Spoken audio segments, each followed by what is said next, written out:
ফারিয়া, তখন কান্না করছিলিস কেন? মামা আমাকে 10 টাকা দিয়েছিল, আমি 10 টাকা পুরো খেয়ে নিতে চাই। তো বাড়িতে মারবে মা, ওই জন্য মারবে না। মাকে বলবে ভুলে খেয়ে নিয়েছি। 10 টাকার কি কি খেয়েছিস? হ্যাঁ, কুরকুরে আর কি? আর আর দুটো চকলেট, দুটো কেক, আর একটা জলজিরা কিনেছিলাম।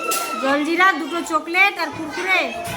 মা মারবে না, মাকে বলবে আর মিস্টেক হয়ে গেছে, আর বলবে যে দিদিমণি বলেছে, এরপরে এমনি হবে না। আচ্ছা, মারবে না মা। আরও ওই দিদিমণি বলে দিবে তোর মাকে দিয়ে যে হয়ে গেছে, মারবে না। আচ্ছা, কান্না করবি না। এরপরে 5 টাকা করে আনবে টিফিন খেলে। আচ্ছা, 10 টাকা আনবে না। মা যদি 10 টাকা দেয়, মাকে বলবে আমি 10 টাকা নিয়ে যাবো না, শুধু 5 টাকা। ওকে? আচ্ছা, কান্না করবি না, কান্না করবি না। চোখের জলটা মুছ মুছ। যা।